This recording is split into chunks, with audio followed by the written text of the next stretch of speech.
Welcome, welcome, welcome. This is Jim Dar's Tone Shifter channel, where we show you how to take any guitar and make it sound and play better. So join me in the Guitar Cabin, our musical sanctuary from day-to-day life, as we explore another really cool guitar project. I'm excited. Let's get to it. Well, this is a follow-up.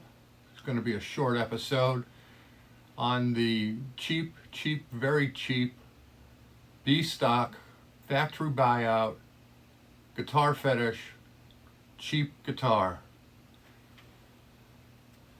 I put a symbol on the headstock of a shell that I thought looked good. I'm going to call this guitar Shelly. Here's a close-up of that. People were wondering whether or not I decided to keep this or not. I still haven't decided to keep it or not. I may sell it, but I am going to replace the pickups in it. Not sure if I'm going to rewind what's here like I did on the FireFly FF338 a couple of episodes ago, or if I'm going to just go ahead and replace this with some of my pickups. I don't know. We'll decide here shortly. But the guitar, still in good shape, held its tune pretty well. I think it's stabilized nicely. The neck is nice and straight. I haven't played it in a month, and the one string was tuned to pitch, the other were about 4 or 5 cents off. So that's pretty good in my book, especially in a facility here, the Guitar Cabin, that is not the best heated or air conditioned facility in the world. Then we'll decide what to do with it in terms of either rewinding these pickups or replacing them. But here's a neck position.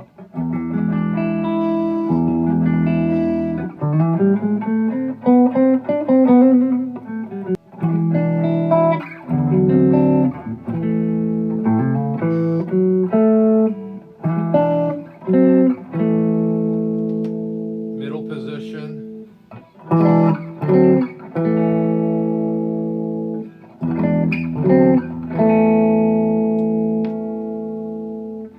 Bridge position.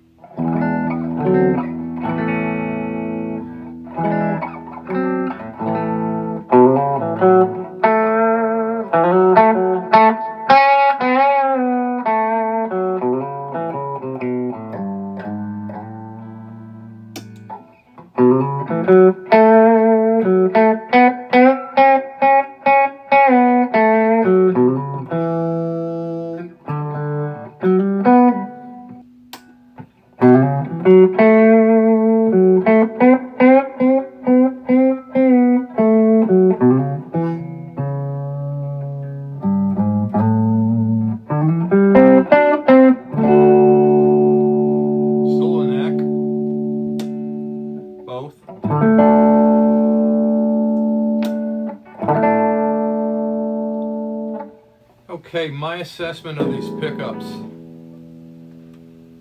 Let me turn this down. My assessments of these pickups that are currently in Shelly, very heavy mid-range. Again, probably the same thing, probably overwound with a big ceramic magnet in there. So let me take a look at it. We'll take it apart and decide what we want to do with it. I wanted to give you a before sound bite of what it sounded like. It actually plays pretty well. I still think the FireFly 338 is a better guitar.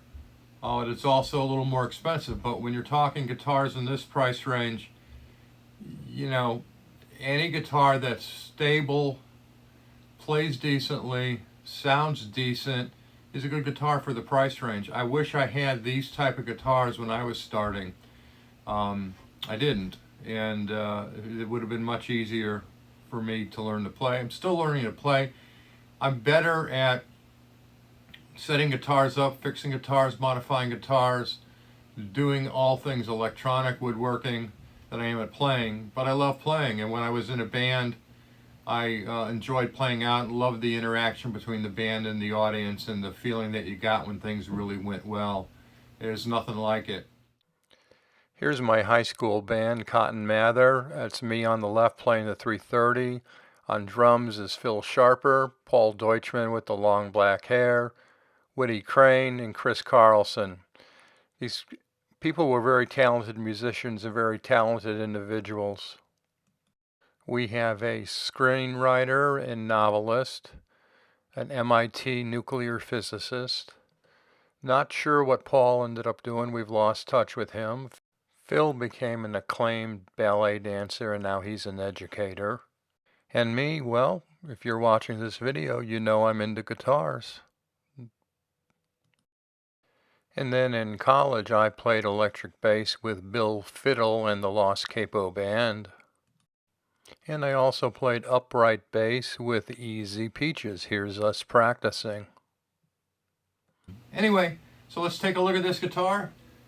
The guitar we call now Shelly 335, copy.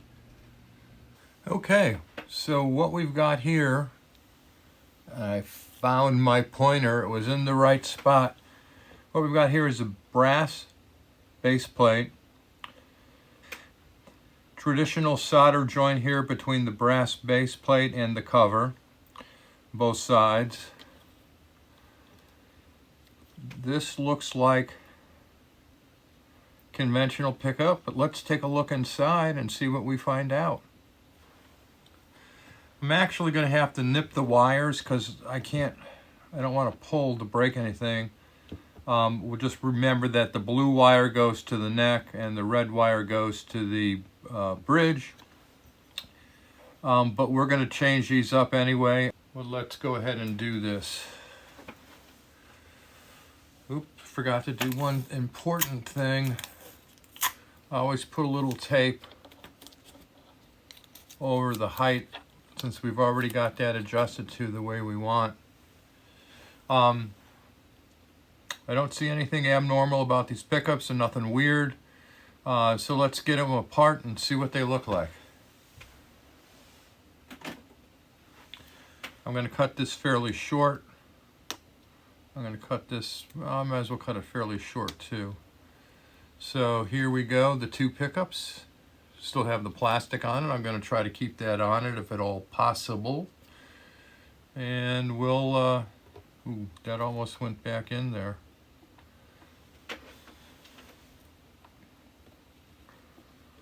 We're going to tape this up too. And I'll have to push it through to make the solder connection, and then we'll push it back through the other way. Let me just take this for good measure as well. Then we'll hang this back on the mantle. You don't realize it, but it's a fireplace behind me. There's Shelly, safe and sound. Let's take a look at these pickups and see what we find. Typically what we would see is what we saw, and it was a double black coil pickup and a double cream coil pickup with a heavy metal cover on it. It was wax potted except the cover, which wasn't, a large ceramic magnet. And please note as you look at the blue tape on the coils how thin the coils were. That was due to the thin gauge wire that they used. They've got nice spacers, nice brass base plates. The physical dimensions of the bobbins are again a little bit off from a regular standard humbucking pickup. Here's the screw poles, but wait a minute, where's the threads? Oh, this is another fake screw pole that we saw in the FireFly. Except this one looks like it's in a little bit better quality. Here's a closer look at the pickups. The magnet wire 0.0023 on my micrometer, which puts the magnet wire somewhere between a 43 and 44 gauge. And the pickup's right about 11,000 K. So I'm thinking it's 44. And here I am winding on my Backe and Essex winders. I had to adapt it slightly for the traverse throw so it would accommodate a little bit higher coil height of the bobbin that came in this guitar. Not quite as much as the FireFly, but somewhere in between. But you can watch the automatic traverse go back and forth if you look above the winding head, which is the part that you see on the winder spinning around. And again, I apologize for this not being in color. I shot it with my iPhone, and somehow when I take it into iMovie for editing, it becomes a black and white-ish type of image. Here I've got the pickups, the bobbins rewound and retaped with new slugs in. And because I wanted to go with a zebra look, one pickup was 50 millimeters, the other was 52. So in order to accommodate for that, I had to drill out the mounting hole on the base plate for one coil only. So one was a little over, one was a little under, but it made it work. Now I've got the pickups installed and assembled and back in the guitar, and we're ready to take a ohm reading on it for DC resistance. Middle, bridge, neck. That was 7.44K for the neck, in the middle 3.725K, and the bridge came in at 7.47K. Well, welcome back, my friends, to the Guitar Cabin as we conclude this series on this very, very cheap Guitar Fetish factory buyout B-stock guitar. A couple of things I've done to it. I rewound the pickups, which you just saw, and we're going to actually hear what they sound like now, and it's a vast improvement, believe me. And I decided to change the knobs out for Strat type knobs that kind of give it a Collings vibe to it. So anyway, this is Shelly. I hope that's coming through clearly. That's Shelly, our new guitar. Let's hear what it sounds like through the amp.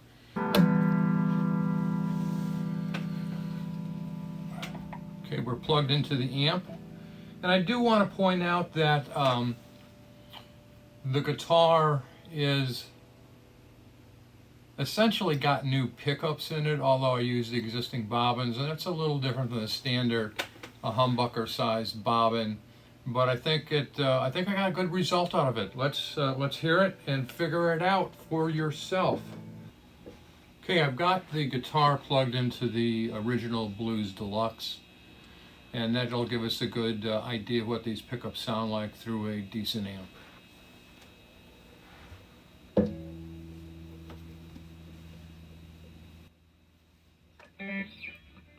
Okay, I'm starting in the neck position.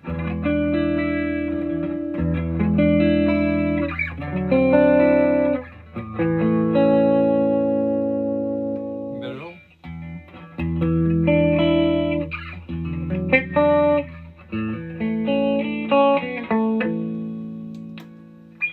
Bridge.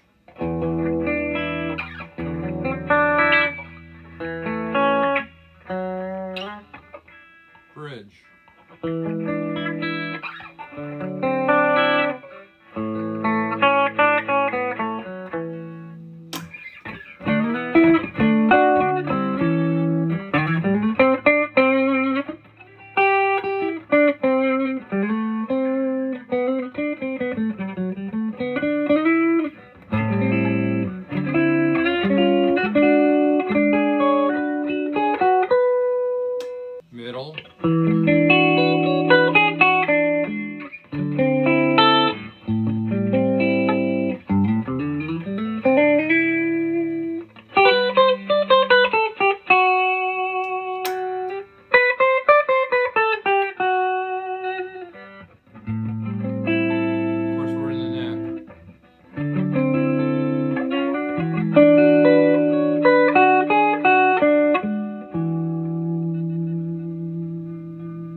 Well,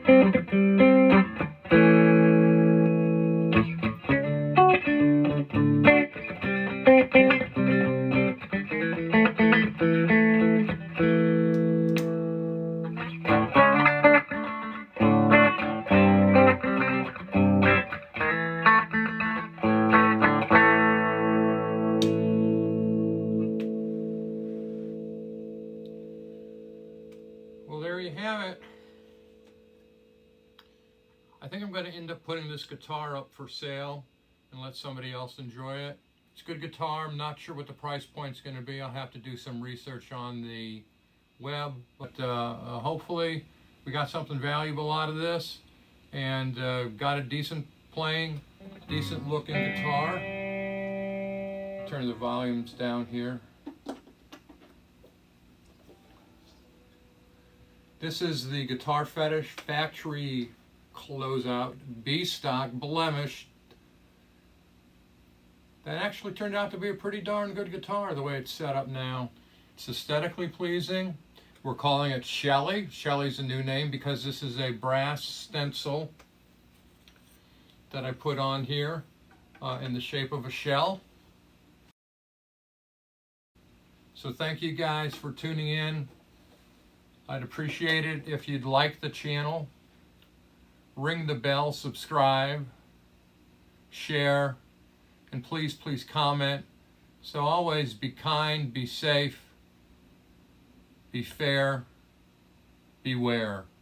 That's a good one. Be fair, beware. Anyway, until next time, check out the other episodes on this particular guitar and you'll see how it came to me, what I ended up doing to it to make it a good playable instrument. I would say this is comparable in playability to a guitar that's probably in the $800 to $1,200 range now.